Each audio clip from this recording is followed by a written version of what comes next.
안녕하세요. 뻔뻔한 복도빠입니다. 구독과 좋아요, 알림 설정, 회원가입 부탁드리겠습니다. 6.27 대책 전후로 해서 서울 아파트 거래량을 보면 거의 극단적인 양상으로 가고 있다는 걸 고스란히 보여주고 있습니다. 명암이 분명하게 갈려지고 있는 건데, 가장 많이 올랐다는 마용성, 성동구가 무려 마이너스 84% 빠지고 있고요. 마포구 마이너스 87%, 강동구 마이너스 80%, 그리고 덩달아서 뭐가 뛰면 뭐가 뛴다고 양천구 역시도 마이너스 60%, 영등포 마이너스 78%. 이 두 곳은 도대체 영문도 모른 채 어마무시 말달리기 하면서 갈기를 휘날리면서 같이 강남 3구 그리고 마용성 오르자 재건축 단지를 중심으로 해서 무지막지한 풀악셀을 밟았었죠. 오른 만큼 떨어지게 마련이라. 송파구 역시도 마이너스 58% 정도로 거래량이 획기적인 변화를 보여주고 있다.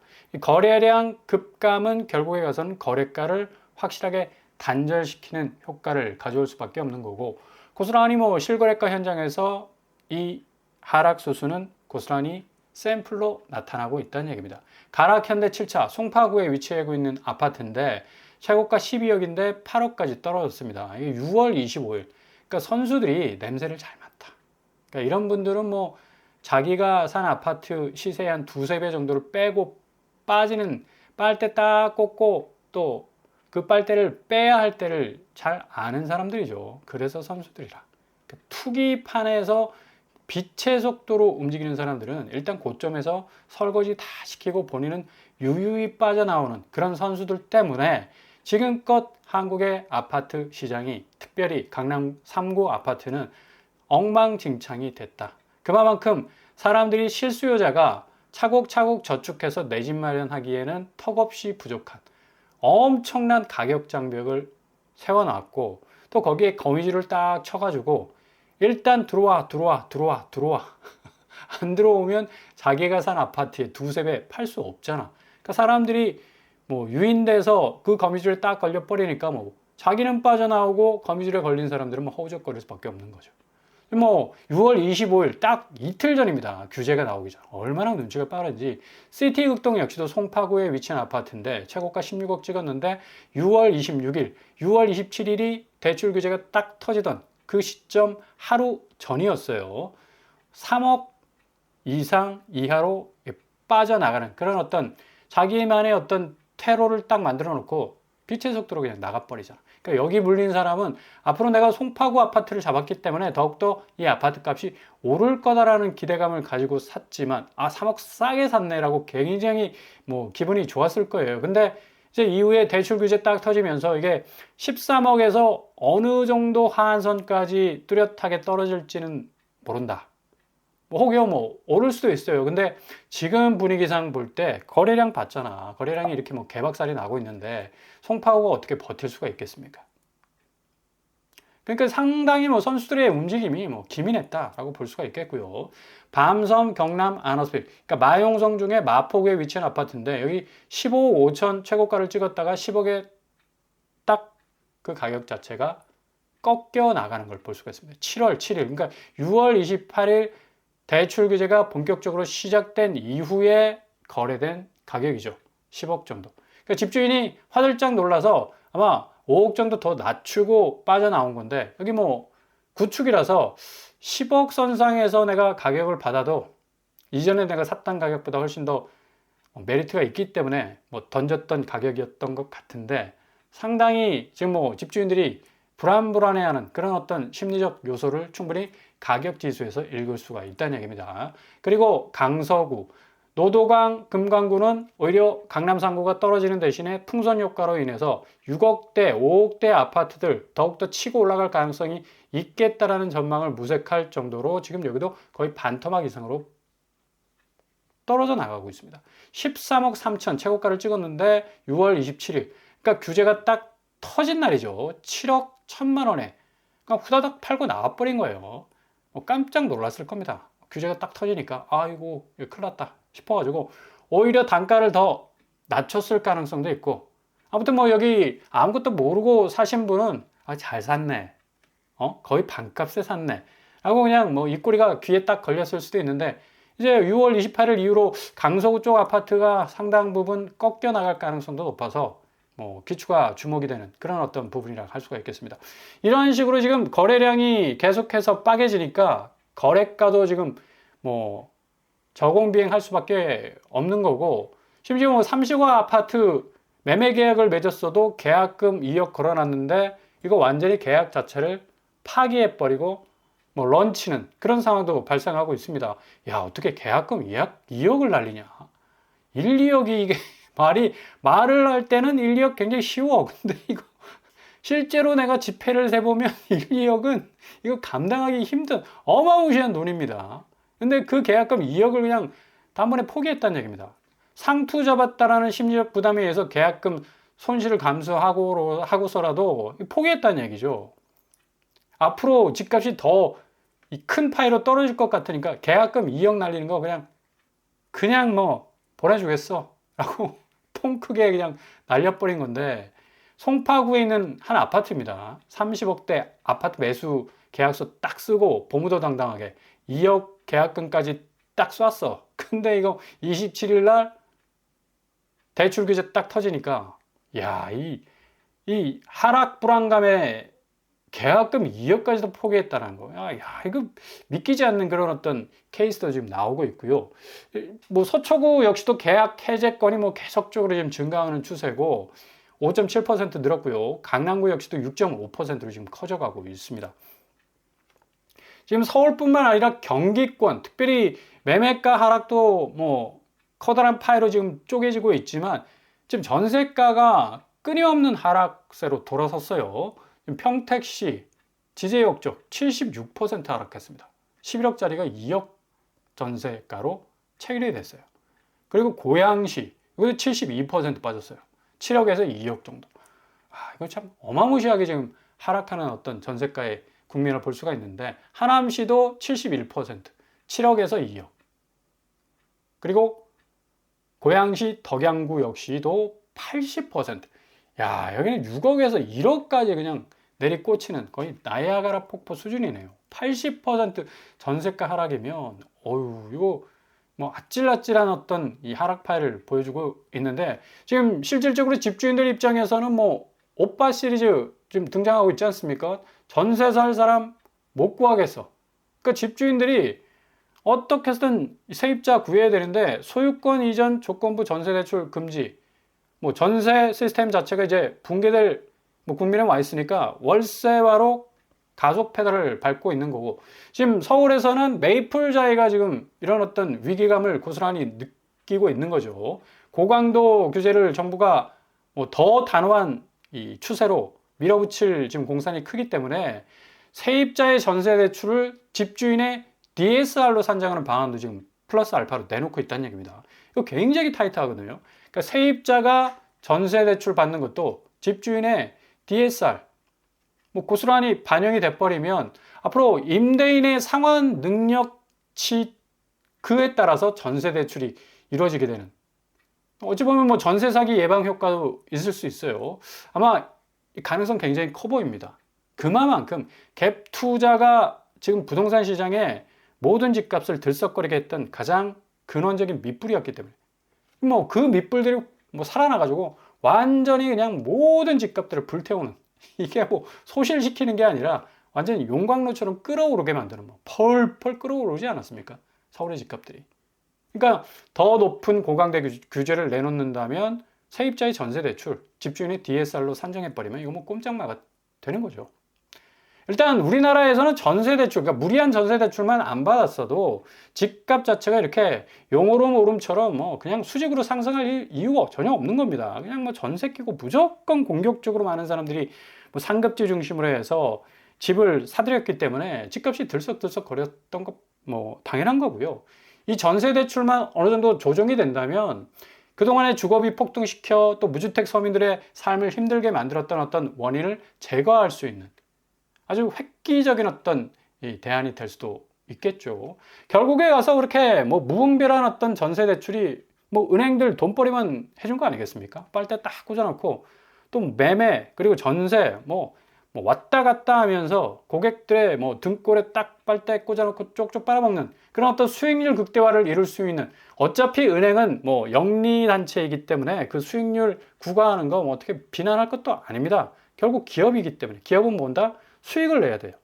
뭐 그런 어떤 은행의 이 생리이기 때문에 그걸 또 뭐 손가락질 하는 것도 좀 이상한 것 같고, 근데 너무했다 이거죠. 너무했다. 결국에 가서는 대출문을 너무 활짝 열어줬기 때문에 이런 어떤 선택의 폭이 조금씩 좁아져야 되는데 더 넓어져서 이게 매매 전세할 것 없이 너나 나나 그냥 가계대출을 하늘의 별만큼 그냥 별을 따다 줄게 내가 사다리 딱 그냥 걸어놓고 별을 따다 줄게 이런 식으로 계속해서 대출을 끌어당겼으니까 결국에 가서는 집값 올라가. 그리고 무주택자들이 진입할 수 있는 그 문턱을 계속적으로 올렸다는 얘기죠. 지금 메이플자이가 이런 어떤 이 전세 대출이 막히다 보니까 이제 전세 시스템 스스로 디스를 하기 시작했습니다. 전세 접어버려. 이제 월세로 전환하자. 월세 자금 가지고 어떻게 저떻게 이자를 한번 대출 이자를 잔금 대출 이자를 한번 감당해 보겠다라는 그런 어떤 대안으로 가고 있는데, 월세로 나온 물량이 1,500가구를 넘어서 전체 3,307가구의 절반을 지금 넘어서고 있어요. 메이플자이 84제곱 같은 경우는 보증금 1억 원에 월세 500이야. 아, 월세 500이면 여기 들어갈 사람이 있겠나? 아니, 월세 개념과 전세 개념은 좀 달라요. 확실히 현금 박치가 되는 곳이기 때문에 월세 같은 경우는 뭉텅이 돈이 이렇게 나가요. 보증금이 좀 비교적 적다 하더라도. 그죠? 그래서 과연 이 월세 가격 수위를 만족시킬 만한 어떤 세입자들이 정말 월세를 물을 수 있을까라는 물음표가 생길 수밖에 없겠고, 또 허위 매물도 많아요. 3,300건이 넘어가. 전세가 1,896건, 월세 1,575건, 매매가 313건. 거의 뭐 3,700세대 정도 되는데 여기 메이플자인 3,300세대야. 그렇기 때문에 그냥 우왕좌왕하고 있다는 얘기입니다. 그냥 전세로 갔다, 월세로 갔다, 월세로 내면 물건 전세로 뭐 다시 내놓고. 그러니까 뭐 발을 동동동동 구르고 있는데, 메이플자이가 지금 30평대가 50억 가고 있으니까 사람들 뭐 눈알이 뒤집어지죠. 이 아파트 가치가 이 정도 가는데 내가 결코 포기하지 못하리라. 끝까지 깃발 딱 꽂아놓고 그 깃발 내리지 않으려고 안간힘을 쓰고 있는 겁니다. 잔금 대출 결국에 가서는 내 돈 아닌 남의 돈인데, 은행 돈인데, 내 집 아닌 은행 집인데 50억 자산 가치 가지면 뭐합니까? 이거 월세로 해결되지 못하면 잔금 치르지 못하는 그런 어떤 상황까지도 올 수가 있어요. 그럼에도 불구하고 뭐 끝까지 벼랑 끝까지 가서라도 내가 버텨내겠다. 50억 자산 가치가 충분히 있기 때문에. 근데 메이플자이가 이런 식으로 뭐 전세 대출 부분에 있어서 자금 경쟁을 걷게 된다면 굉장히 아파트 가치가 출렁거릴 가능성도 많다. 그래서 앞으로 이 하반기에 서울 집값의 풍향계는 이제 헬리오시티나 올림픽파크 보레온이 아니라 메이플자이를 좀 유심히 지켜볼 필요가 있다. 그만큼 지금 대출 규제에 딱 톱니바퀴처럼 맞물려 있는 곳이고, 그 규제에 따라서 타이트하게 자금이 딱 멈춰진 곳이기 때문에 어느 정도 하방 압력을 받느냐가 굉장히 관건이 될 것 같습니다. 그러니까 메이플자이가 어느 정도 하락하느냐에 따라서 이 규제가 확실한 어떤 드라이브를 걸고 더 직진할 수 있느냐, 오히려 더 큰 저항을 받게 되느냐, 두 갈림길에 놓여 있는 그런 곳이라고 할 수가 있겠죠. 이처럼 해제된 아파트 계약의 금액대별 비중을 보더라도 지금 고가 아파트, 50억짜리 아파트, 84제곱, 국민평형이라 부르면 안 돼. 이거는 그냥 모욕이야, 국민에 대한. 이거는 거의 귀족 평형이고 거의 뭐 상류층 평형 아닙니까? 50억이면. 어마무시하다. 어떻게 30평에 50억이야. 따닥따닥 붙어 있는 게 닭장 같은 아파트, 그 한 칸 한 칸에, 야, 50억의 가치를 갖는다. 참, 대한민국 참 문제입니다. 뭐 어쨌거나 저쨌거나 10억 초과 이 아파트 계약의 금액대별 비중을 보면 해제된 계약이 그만큼 35%를 치고 나갈 정도로 굉장히 많아졌다. 앞으로 메이플자이도 이게 자금이 이제 거의 뭐 감당이 안 된다면 이런 경우가 발생할 가능성도 높다는 얘기입니다. 향후 집값 하락에 대한 불안감은 더욱더 고조가 될 수밖에 없는 거고, 실질적으로 50억 하는 아파트가 반토막 될 가능성도 충분히 많다 이거죠. 반토막 돼도 25억이야. 그죠? 25억도 어마무시한 가격 아닙니까? 아무튼 이런 추세는 결국에 가서 지금 코픽스 추이가, 그러니까 변동금리의 기준이 되는 코픽스가 계속해서 내려오고 있어요. 3.2에서 2.53까지 내려왔는데, 은행이 또 이제 다 이렇게 숨긴 발톱을 또 싹 드러낼 가능성도 없죠. 코픽스가 내려가면 변동금리를 더 낮춰서 대출 수요를 더 유인하겠다라는 스탠스로 바뀌어가고 있는데, 이번에 뭐 6월 28일 규제가 딱 터지면서 은행 스스로도 더 이상 방만한 대출을 했다간 큰 코 다칠 가능성이 높으니까 가계대출 문턱을 지금 높이고 있습니다. 뭐 이창용 총재까지도 나서서 거시 건전성 정책 강화를 위해서 하느니 금융기관에 대한 감독 권한을 확대해야 된다라는 그런 워딩을 던질 정도로 상당히 이 시중은행 금융권의 주담대 금리 확실하게 붙잡고 가겠다는 어떤 뉘앙스를 계속적으로 흘리고 있죠. 이러다 보니까 뭐 올림픽 파크포럼 무슨 입주 22만 명 이번에 지원하지 않았습니까? 현금이 얼마 필요하다? 6억 필요하다. 야, 당장 6억 구해와. 그러면 6억 구해올 사람 몇 명이나 되겠습니까? 그죠? 부자들도 다 뭐 자본시장에 그리고 부동산 시장에 투자해놨기 때문에 현금 6억 생물로 가져오기 굉장히 힘듭니다. 그럼에도 불구하고 22만 명이 지원했다는 건 그만큼 현금 부자가 많다기보다 99.9% 아무 생각 없이 집어던졌어. 그냥 내가 되겠냐, 씨. 탁 집어던졌어. 그런 사람 대부분일 거야. 근데 막상 덜컥 당첨돼버리면 이거 어쩌냐. 결국에 아무런 대안과 대책이 없을 수 있는 그런 가능성도 있어요. 아무튼 올림픽 파크포레온이 현금 6억이 필요했던 무순이 줍줍이었다는 건 대출 규제가 그만큼 지금 약발을 받고 있다는 얘기고, 지금 주담대 규제로 인해서 뭐 청약 시장이 더 치열해진다고 하지만 욕심내고 뭐 10억, 20억 그런 곳에 뭐 내 이 소득 수준의 수위를 훨씬 넘어버리는 곳에 지원할 이유가 없는 거야. 이제 대출 규제 나왔죠. 공공임대, 공공분양, 분양가 상한제 아파트 뭔가 저비용으로 들어갈 수 있는 루트를 확실하게 열어줄 겁니다. 그래서 분양가 저렴한 아파트 충분히 각광받을 가능성 높고, 자금 때문에 치열했지 이제 공공분양이 공격적으로 그 물량을 풀게 된다면 충분히 많은 무주택자들에게는 기회가 돌아갈 것으로 보이고요. 이번 서울 첫 도심 공공주택 복합사업 개발 연신내 쌍문 방학역에서 1450채가 나오게 돼요. 여기 좀 주목할 필요가 있는데, 연신내역이 굉장히 지금 뭐 입지적으로 좋은 곳 아닙니까? 여기 392가구, 400가구 나오는데 이익공유형, 공공분양, 공공임대 세 가지 컬러가 있습니다. 섞어찌개인데 이익공유형 소형평수에서 2억대도 기대할 수 있다. 그러니까 섞어찌개 중에 내가 햄을 골라 먹느냐, 김치를 골라 먹느냐, 콩나물을 골라 먹느냐 자기의 취향대로 가면 돼.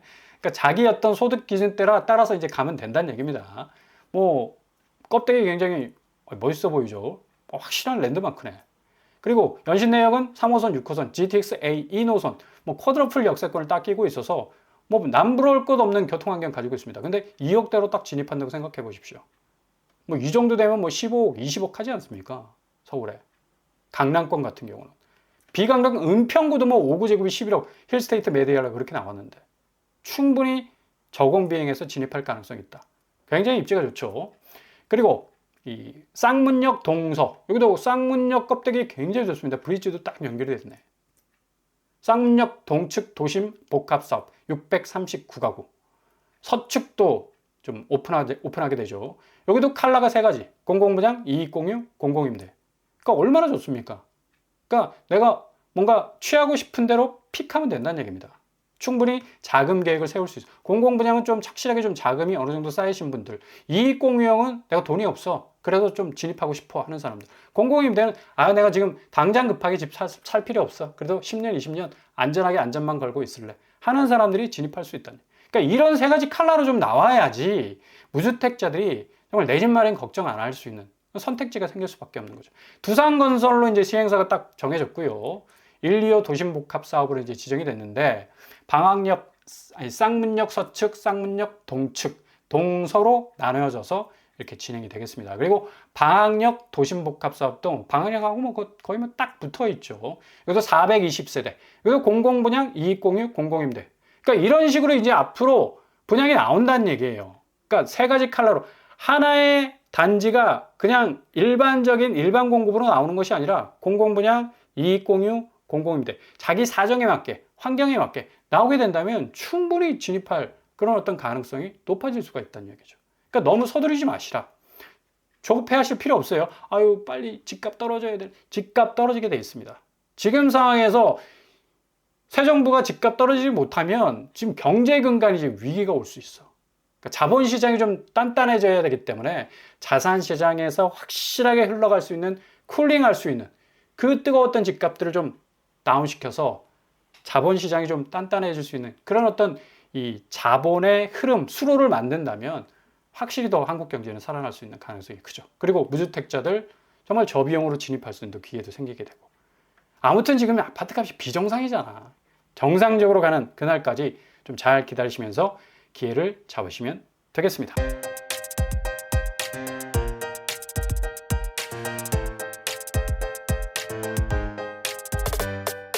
오늘의 부동산 캐릭터처. 역시 지금 서울 집값이 굉장한 혼조세를 보이는 것 같지만 실질적으로는 굉장한 거래 계약 취소, 그리고 상급지 아파트의 휘청거리는 가격대. 심지어 뭐 지금 상황에선 전혀 서두를 이유가 없는 것은 앞으로 이 분양 자체는 상당히 컬러가 달라질 것이다. 좀 저비용으로 누구나 접근할 수 있는 루트가 생기기 때문에 굳이 엄청난 돈을 들여서 상급지 내가 잡을 이유가 없어요. 평균화되는 밸런스 잡힌 부동산 시장이 펼쳐질 가능성이 어느 때보다도 높은 시기라고 할 수가 있겠습니다. 오늘도 응원합니다. 항상 여러분의 길이 꽃길만 되실 수 있길 바랍니다. 이상으로 빰브랑 복덕방을 마치겠습니다. 구독과 좋아요 부탁드립니다. 감사합니다.